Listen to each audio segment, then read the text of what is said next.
All right, what's happening? Joe Konopacki is on with us today. We are missing Mark Bare Naked Willie, but that's what happens. We don't just talk about building it better. We actually go in the field and help people to build it better. And that is no different than our guest today, Joe. Joe, welcome to the show. Thanks, Dave. Good to see you. Yeah, it's great to see you again. I mean, it's been, I think, almost 2 years, year and a half since we had you on. And this is such a relevant conversation because we were talking offline about, a lot of our show, we talk about new construction, how to build it better, modern methods of construction, offsite construction, all of these different things. But on BS Friday, we also talk about existing homes, and there is a bunch of them out there, and you focus a lot on the existing homes as well as new constructed homes. So this is going to be a really great conversation. Thanks. Yeah. In the Chicagoland area, there's 3.5 million houses, and all of them need some improvement. Yeah, they definitely do. So before we hop into it, Joe, why don't you give everybody a little 2-minute spiel of who you are and what you're about? I'm not going to threaten to bring your family members on this time because we did that last time and you did such a great job. So I'm going to let you just hop into it. So give us the 2-minute spiel on who Joe Konopacki is. All right. I'm a building consultant. So we started out doing home inspections very quickly. That drifted into doing existing home evaluations because I was a property owner, property manager prior to that. So, as a home inspector, you're supposed to identify that something is wrong or that something needs some attention, but not exactly what's wrong, right? So, but as a property owner, you want to know what's wrong and you want to understand why things are happening, and more importantly, how do you go about fixing those things in a logical, cost-effective manner? And so that led into my BPI building analyst training, ResNet energy rater training. A lot of overlap with those certifications, but ultimately, how do we take existing buildings and make them better?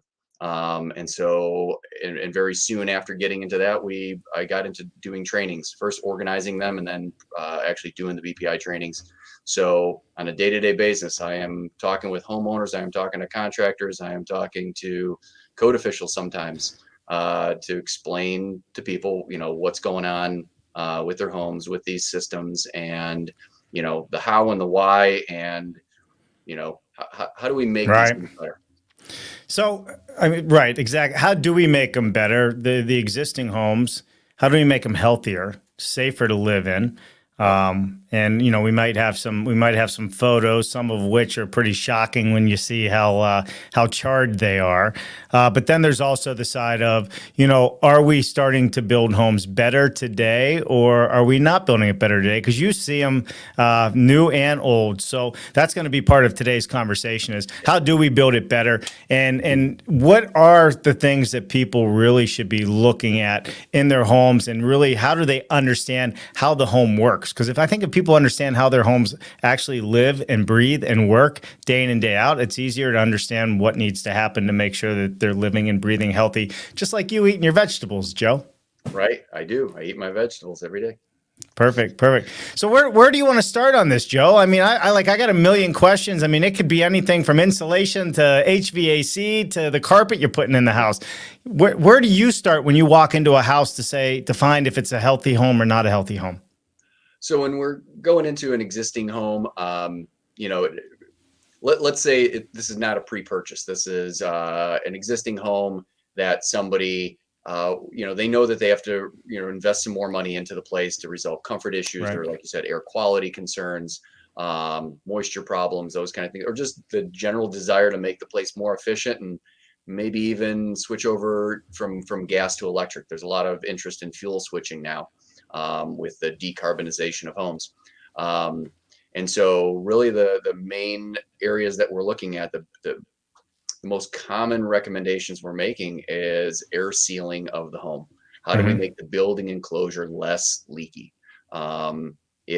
Most people, including contractors, don't really have a great grasp of how leaky the building enclosure is. And that is by far the number one area that we recommend be improved. Duct leakage is a second place, and sometimes it's first place depending on the house. But yeah, stopping the air leaking out of the box, out of Right. the ductwork. Those are like 1 and 2 in most homes. Come on. So really, even the ductwork, right? So you would think that if you sealed the envelope of the house, the ductwork would still function, but you're still losing energy out of the, I guess, out of the seams. Well, yeah, I mean, the if all the ductwork is inside the thermal boundary, right? Right. So it's inside the box. Um, Generally, what you're losing is control, Hmm. right? So maybe, yeah, you're generating enough heat, and all that heat is ending up in the house, but is it getting to that room distant, from the equipment? Is it getting to that northwest bedroom that is cold because of the winter winds? Is the AC getting to the southwest room that is hot because of the late afternoon sun? So if the ductwork is inside the house, you're going to have it sealed for comfort and control reasons. Right. If ductwork's going through the attic, well, that now it's even worse. Now it's efficiency and heat loss and potentially ice damming. Melting snow on your roof, creating ice dams, causing condensation and mold growth in the attic. So yeah, if you got ducts in the attic, it's even more. All of a sudden it starts competing against building air sealing for the number one spot to improve. Sure. So here I am. I'm a homeowner. I brought Joe Konopacki in, or he's part of your, part of your team, to do a home inspection. And you said, Dave, everything's looking great, but the air sealing on your house is not so great. That's where you're losing 70% of your energy and causing moisture issues in the wall and all the other things you're talking about. Yeah. What do I do? Because the house looks like it's sealed to me. I mean, I got brick on it, siding on it, whatever. My sheetrock's in, my trim's down. How in the heck do I know where it's leaking at? Well, that's a great thing. We got tools today that, with the blower door, that blower door tells us how leaky the house is, right? It gives us a number.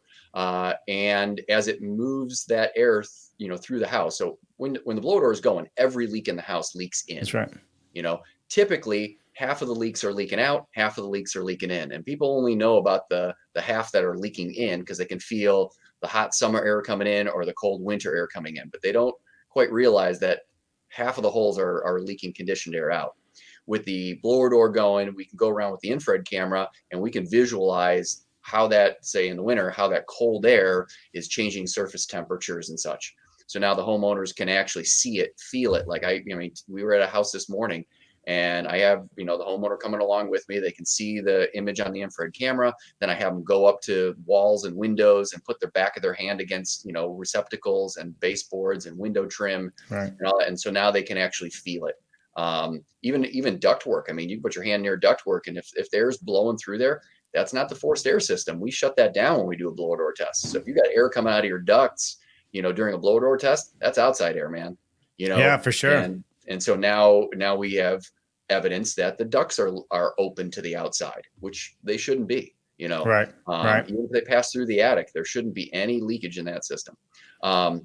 So even with contractors, that's really what brings it home for them. If they've never seen a blower door test, they don't understand the whole leakiness of a house concept. Having them, I love doing a blower door test on the house they live in, because that's, especially when you can say like, hey, this floor in this bedroom is cold when the wind comes in from the east, right? And they're like, yeah, how'd you know that? And we figured that out in, less than 2 hours being in the house.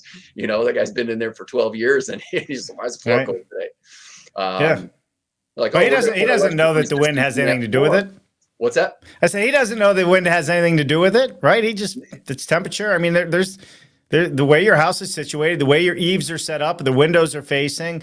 I mean, all of these things play in part to, of course, where the average wind in a location, which direction it's coming from, is something that needs to be taken in consideration, is what I'm hearing you say. Yeah, the airflow dynamics, like through a house, vary with season, vary with wind, vary with mechanical systems being on. So you've got all these variables that are tugging and pulling, pushing on various portions of the house. Yeah.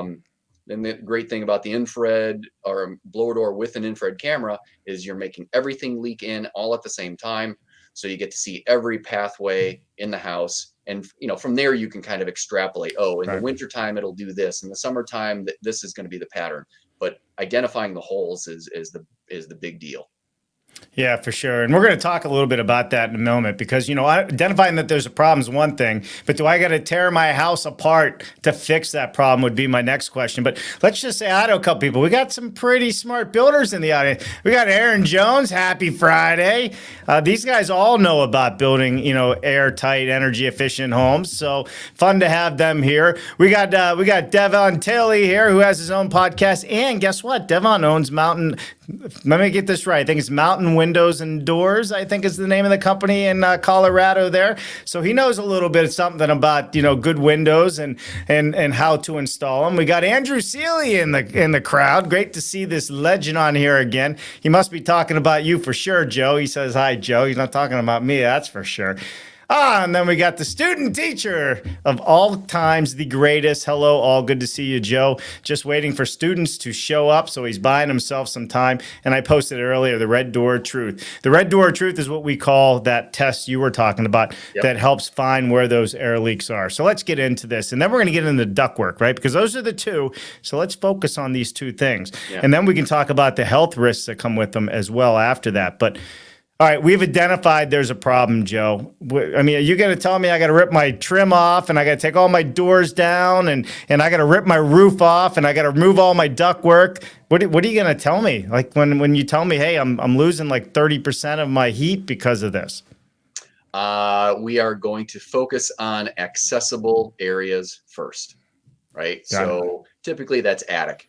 And in the grand scheme of things, especially when you're in a heating climate, like we are, warm, humid air rises, and as it bumps up against the ceiling, it's going to find holes and gaps and, around fixtures, where walls meet, around plumbing, vents and that kind of thing.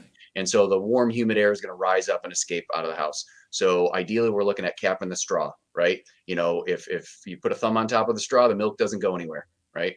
And so we're trying to seal the top of the house primarily. And with it exposed or not exposed, right, but an unfinished attic space, a vented attic space, we have access to get to the air barrier ceiling and get that all sealed up. In some places, some homes you have unfinished basements or you've got drop ceiling tiles in the basement, so we can get to the rim joist area, and that's going to be where the draft air is coming in, right? You go to houses that are all drywalled. Man, there's no easy solution. We can tell you exactly where you're going to be making holes in drywall. Yeah. But at some point, if you don't have any easy access, the best we can do then is say, okay, it's not going to be easy, but here's where we can focus our efforts so that we can at least minimize the expense. Sure. And that's where you're partnering up with a good air sealing and insulating contractor. Dense packed cellulose is an awesome material for retrofits because you can poke holes. It's like almost like arthroscopic surgery. You can poke a hole and fill a void using the air pressure to get all that material in there. And the best thing about that, blown cellulose is that it's typically treated with boric acid. So it's a flame retardant and antimicrobial. Right. So the paper's not going to burn or grow mold. It's also a pest deterrent. So it's a desiccant. Insects don't like it. Mice don't like it. And that was one thing that I realized becoming a home inspector. I was like, wow, there's a lot of mice in attics these days. And it turns out mice love fiberglass. It doesn't bother them at all. So if you want to lay a welcome mat out they don't get mice, itchy. Insulate with fiberglass, man. Like I hate to mice will not be deterred by fiberglass even a little bit. No. So yeah. If you're trying to keep your house pest free, you got to take steps on the exterior pretty aggressively, because if they find their way in, they will love to hang out on your fiberglass insulated ceiling. I love it. So what about I think it's called AeroSeal or AeroSeal. Yeah. Have you seen that product where it's the little particles that can float through and it sucks it into the walls and all that? Is that a viable solution? Well, that's Aero Barrier. Aero Barrier, okay. Enclosure, right? AeroSeal is for ductwork. Aero Barrier is for the enclosure. Both very, related products. Yeah, so you're using air pressure to force a sealant into cracks. Got it. They can do Aero Barrier on new construction, but not so much on existing homes because of the it's not overspray. It's the material kind of settles out. It'll kind of precipitate out, and then everything is like Post-it note tacky.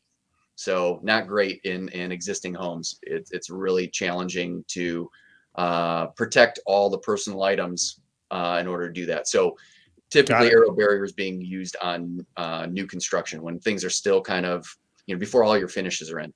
Sure. And that makes a lot of sense, right? That way you don't have to crawl around on your hands and knees with a smoke gun or do the red, blower door of truth. You could just, if you have a lot of problems, you could just put this thing in there and let it do its thing so it can actually seal all those openings. Yes?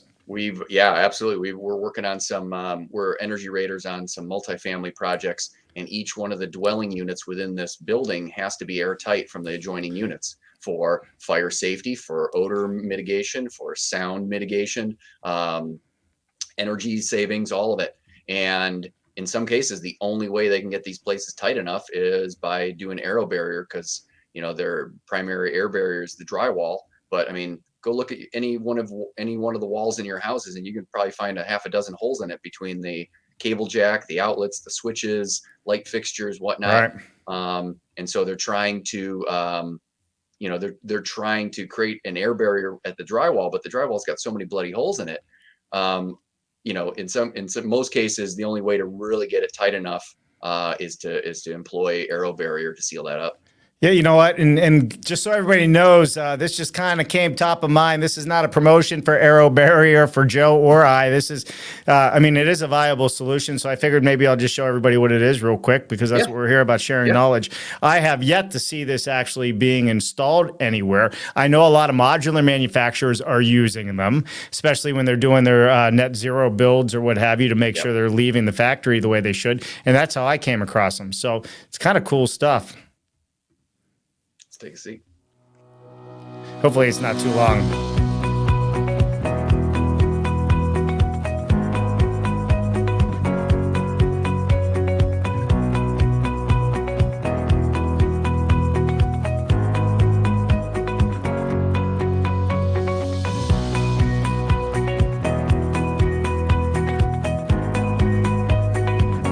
Yeah, so they've got a fly sealant in all the different little areas and spaces of the house. Right. Yeah, so I see what you're saying, right? So there's the red door. Hey, we got all of it in this one. Look at that. Red blower door of truth. There we go.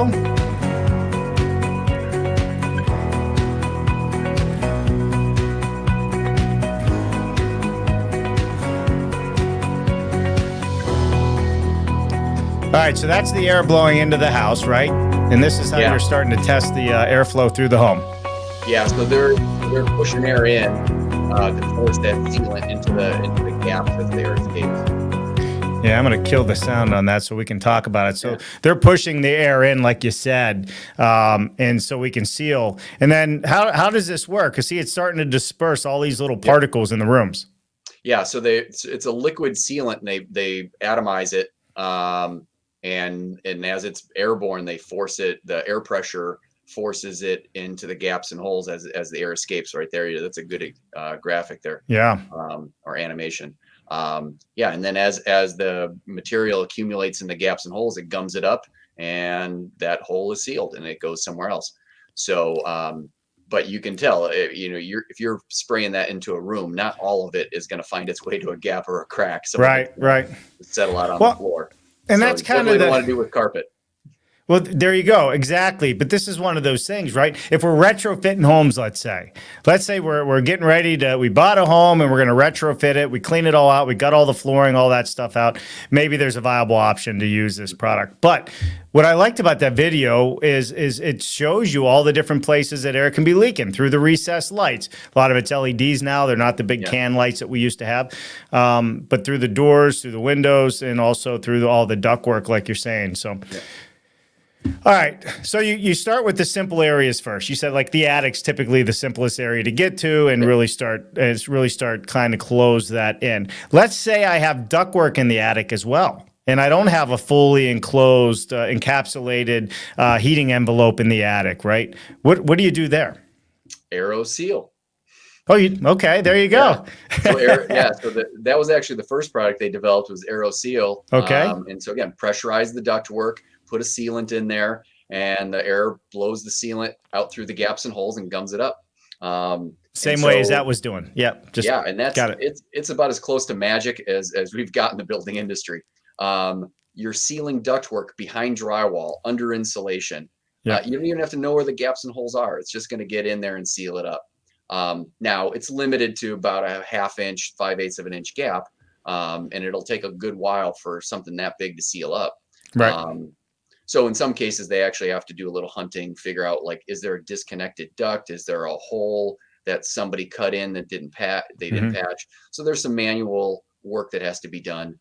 And one of the things that I'll tell people is when they set up for aero seal, they're putting like foam blocks in the register opening. So we'll take the grill off, they'll put a foam block to block off that designed opening. But there is a gap between the sheet metal and the drywall, or between the sheet metal and the floor. That's duct leakage as well. The aero seal system doesn't feel it, doesn't measure that leakage because it's only going up to the block. But once that foam block comes out, that gap between the final fitting and the finished surface is part of your leakage, and that needs to be sealed manually by the aero seal tech.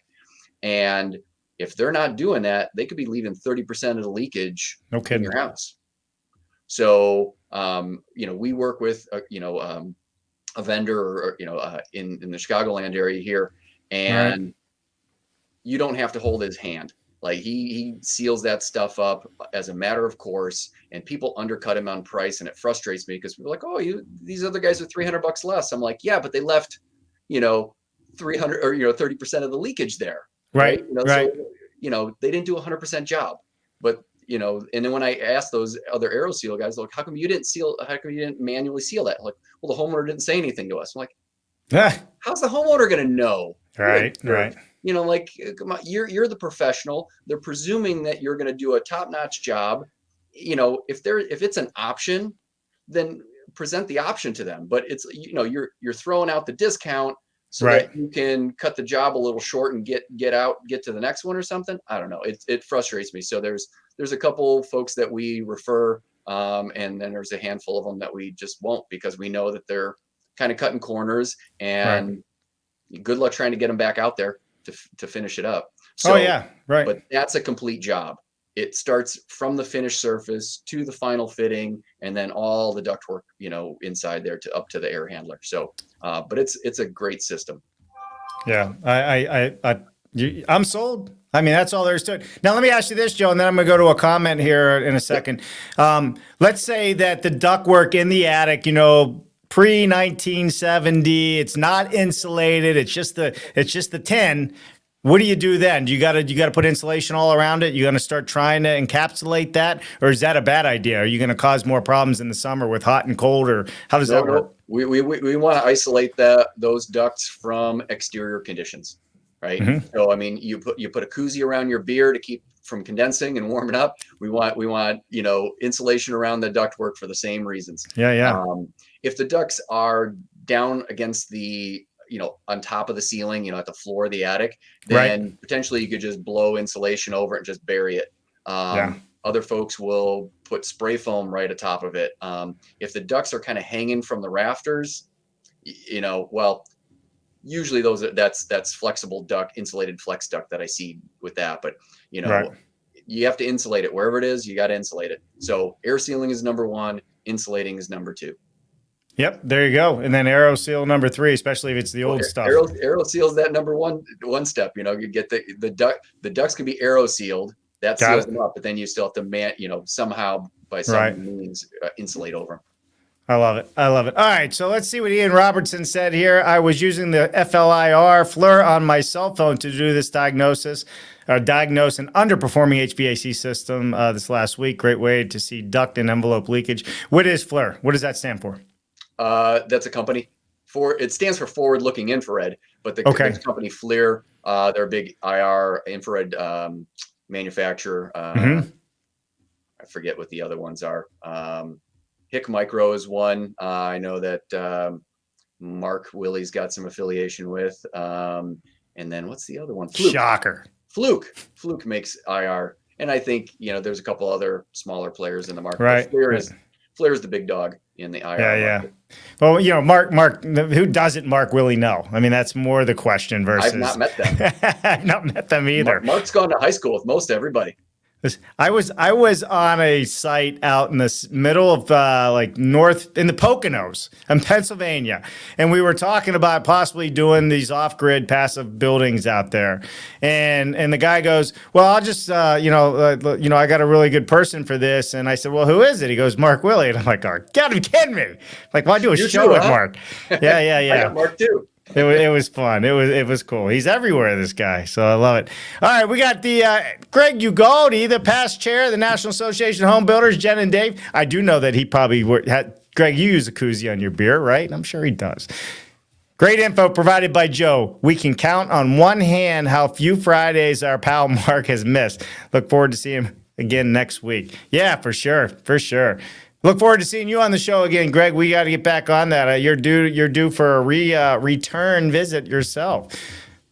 Look at that, Andrew Seeley, filling my brain full of good stuff. You're a full legend too, Dave. You're a nice guy, Andrew. I'm going to keep you on the top of my Christmas list. Andrew's I love it. people. All right, so let's keep running into where we got to go with this, right? What are the health implications, Joe? I mean, if we were to talk about that of an unhealthy house, what happens? What happens to the house when you're losing heat and cold? I mean, are we sweating between the walls? You mentioned a beer koozie, keep them from sweating. Is it causing us mold and issues and things that we otherwise don't want to have in our house? Potentially, yeah. The in the wintertime, your warm, humid air is escaping, and if it bumps up against a cold surface, whether that's the inside of the wall sheathing or the inside of the roof sheathing, you're going to see condensation. Attic ventilation is there to kind of shunt that moisture away before it condenses or before it grows mold at the very least. Yeah. But sometimes you can overwhelm that ventilation system. You can just be dumping too much moisture into the attic, and the ventilation can't handle it. And the answer is not more ventilation. It's like saying my bilge pump can't keep up with my leaky boat, so I need another bilge pump. Maybe you need a less leaky boat. Right. So yeah, I'm good point. That's why I always push with those with homes. Let's tighten them up. So existing homes, the big challenge is that they're typically leakier than they ought to be.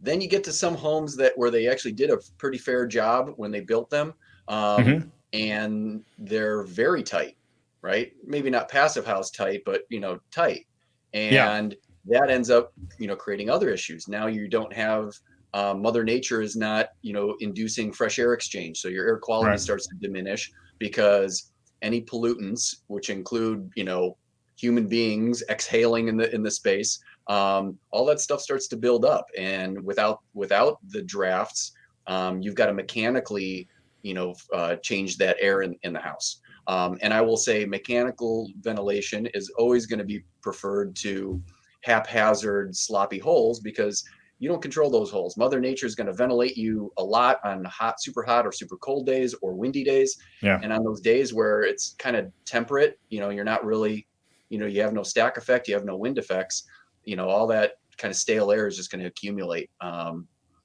even with holes in the house, right? Because there's you have no pressure drivers to exchange that air. So typically for comfort and efficiency, we're recommending people do air sealing. And then at some point they kind of cross a line where they go, okay, we got to, when you have a bunch of people over, turn on that range hood, so that you're kind of exhausting the stale air and bringing in some fresh air. You get tighter, get much tighter than that. Now we're looking at, a balanced mechanical ventilation system like an ERV or something in the house. So one of the things that we're doing when we evaluate an existing home, we're trying to figure out where on that spectrum of homes is this. I mean, we've got kind of leaky cardboard box on one end, and we've got like airtight cooler at the other end. And where is your house on that spectrum? New homes are probably closer to the airtight cooler. I mean, relatively speaking, they're on that side of the halfway point. Most existing homes are on the cardboard box side of the line. Right. And so again, before we start making recommendations, we want to figure out, exactly how leaky is that house, because that's going to determine what kind of equipment you need. How much heating, how much cooling. Do you need humidification or dehumidification? The drafty houses need humidification because all the moisture is leaving with the heat. So we have to replace the moisture. In tight new homes, you don't need a humidifier. The people live in there, the plants, the pets, everything else. We're generating more moisture than sometimes than the bath fans and such can get out. So in those cases, we need separate dehumidification. In fact, because you're so airtight and insulated, your thermostat's going, hey, I don't have to turn on. It's still under 72 degrees, or it's not hot enough to kick the AC on, but the humidity is starting to get stifling. Right. So have a standalone dehumidifier can actually delay, the need to air condition. Like in our house, we used to have it set at 73, 74. Since I put a standalone dehumidifier in the house, the women in the house have shifted the temperature to 77. So the AC is turning on at a higher temperature because with dry air, they're comfortable at 77. Right. So anybody that finds themselves turning their AC down below 70, you have a humidity problem, not a cooling problem, typically. Got it. So in the summertime, that's a humidity problem. Because I even tell you, like I like it cold, man. But you're absolutely right. In the wintertime, it's, keeping that temperature up in that 72, 73, 74 is where we have the house set all winter. But in the summertime, we're closer to that 70 mark, always. Yeah. If you put, I would argue that if you put in a standalone dehumidifier, so its only job is to suck humidity out of the house and go down a floor drain. You let that thing, set it and forget it. Just let it run all summer, and you will find that, like in a t-shirt, you might be actually a little chilly at 72. So either I got to put a lot. That was I had the girls in the house wearing hoodies in the summer. I'm like, no, if you're wearing a hoodie inside the house, we're turning the AC temp up, man. That's ridiculous. Yeah, for sure. And how many girls? Well, at the time it was 2. Now it's just me and my wife. Yeah. Good. Yeah, they're off on their own. They're out adulting. They're adulting. I know. Isn't it fun being adults? Yeah. All right. So with that, so we talked about controlling air being the number one thing, right? Whether it's in your HVAC system or your building envelope. What else are you seeing when you're out there that people should be paying attention to? Would it be water, for instance? The only thing more important than moisture intrusion is structural stability, right? Yeah. So, the structure's got to be sound and the place has got to be dry. Right. Those two are kind of givens, right? You don't need anybody, special like me to come in and tell you about, water leaks. Most people can figure that out themselves.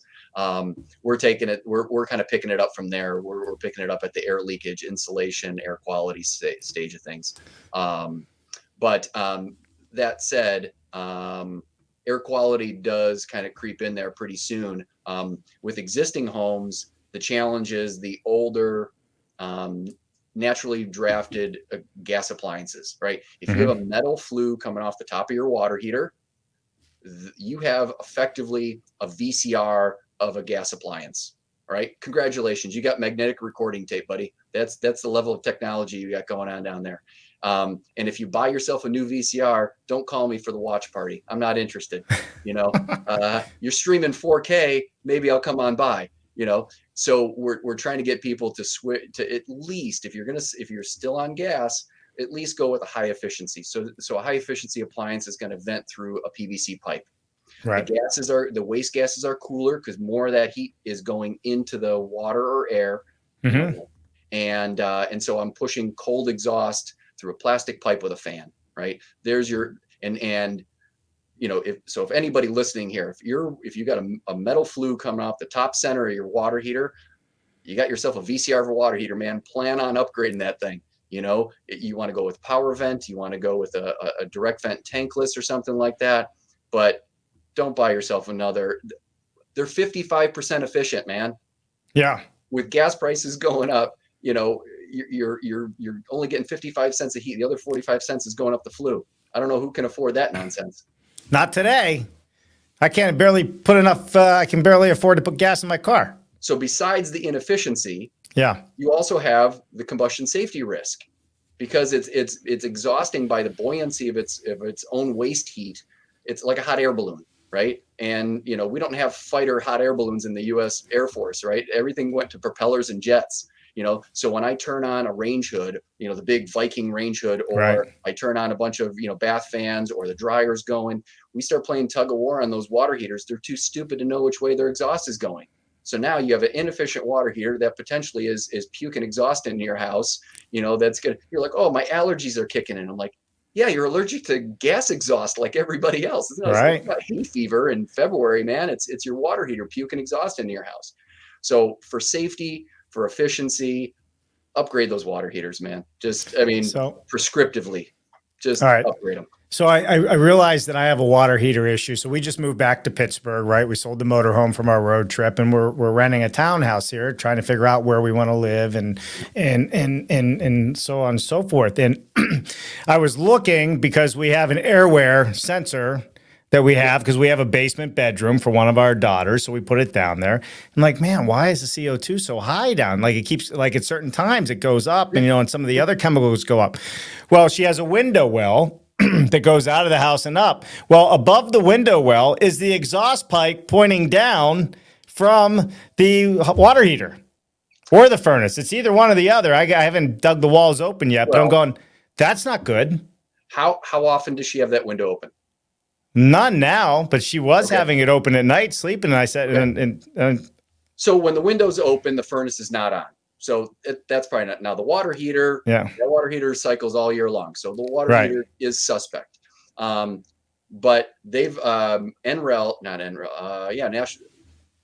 Sorry, Lawrence Berkeley Labs, I think, did a study with CO2 in homes, specifically in kids' bedrooms, because you put the kids to sleep and you'd close their door because you're still kicking around outside. You don't want them, or kicking around the house. You don't want them waking up. So you close their doors, and they found the CO2 would rise in all the kids' rooms. As soon as you put them to bed, it would just climb, Right. and it wouldn't drop until the next morning when you opened up the door and kind of let all that out. So that's what, I've got 2 aware monitors in my house. One I added to my office because I started spending a lot more time during COVID, in the office. Right. The place will fill up with CO2 just from you. People Right. are one of the biggest pollutant sources in the house. People hate to hear it. But this is one of the things I tell builders is when you build a new house, put an air quality monitor in there as soon as you get the place cleaned up, get yourself a week or 2 of data before the people move in. Because when people move into tight houses, they still live in there like it's a drafty house. And they don't realize that whatever funk you bring in is sticking around a lot longer in that new house, right? And then they start complaining about air quality concerns, and they said, "Oh, the problem is you, builder, and this new house you built for us." In the meantime, they've shut off the ventilation system because they don't appreciate the value that it's bringing to them. Telling the builders, I'm like, this way, with an air quality monitor, you've got data that says, hey, air quality looked great until the 18th. What happened on the 18th? Oh, that's the day we moved in. So unfortunately, we kind of funk up the place, So to have an air quality monitor, one gives you an objective, look at what the air quality in the house, right? And I know different companies have got air quality sensors that pair up with the mechanical system. So now you've got on-demand ventilation. I've got a sensor in my office that when the air quality goes poor, it talks to the bath fan in the adjoining powder room. So when I hear the powder room fan go on, it kind of catches my attention. I look at my air quality monitor. It's not green, it's yellow. And I'm like, oh, air quality's poor. I'll crack my window open. And because the fan's on, it'll pull outside air in. I get fresh air washing across my back. Stale air goes out through the bath fan, and the air quality monitor goes green. I'm like, okay. So there's more and more equipment out there that can give you on-demand fresh air exchange. Yeah. And if you're not home, if there's nobody in this office for 3 days, nothing's gonna trigger that fan to turn on. Right. It's funny. You mentioned the fresh air thing. So we were on a tour in Switzerland a few months back ago with Siga, and Ben Bogey and Matt Reisinger and all of them were there on this trip. And I have to tell you, even Aaron Jones was there as well. We were at a European window manufacturing company, and we were sitting up in like the essential break room, just taking a few minutes. And I was sitting there. Jennifer was with me. I think it was Ben was sitting across from us, Ben Bogey. And all of a sudden, the awning windows started automatically opening up. Like we're just sitting there, right?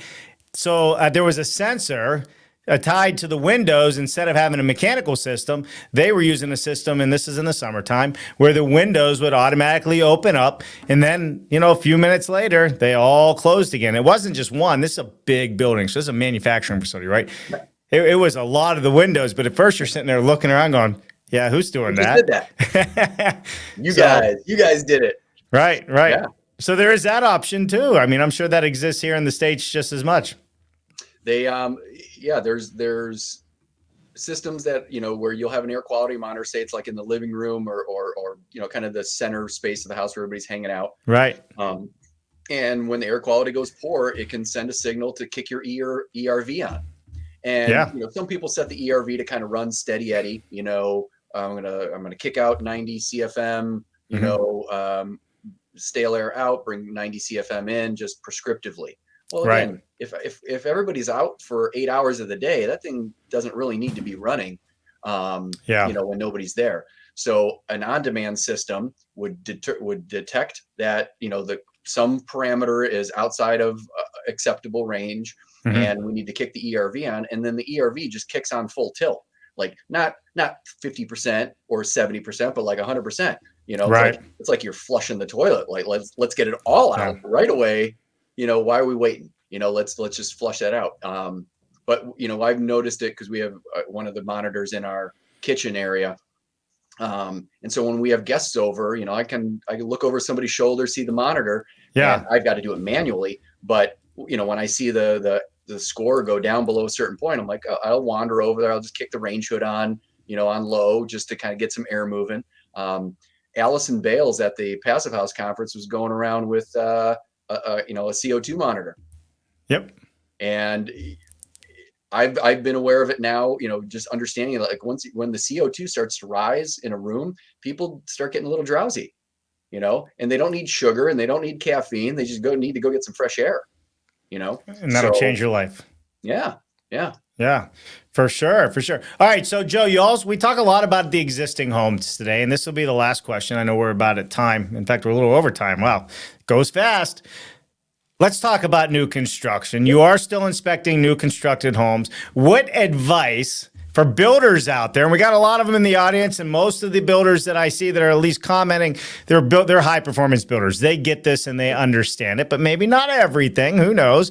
What do you suggest that they start doing that would save them a lot of headaches with their customers in the future, warranty callbacks with their future, but just how do you build a better, energy efficient, healthier homes for a client, especially when they go, well, we can give you a great 80, 90, 95% efficient furnace, but they never say, well, we can almost airtight seal your house, but if you want an ERV or an HRV, it's another 15, 20 grand. Like, right, this is the conversations that happen. Yeah.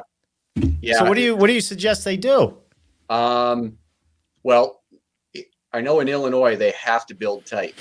The building code is already saying in Illinois now it's 4 air changes at 50 is the limit. Yeah.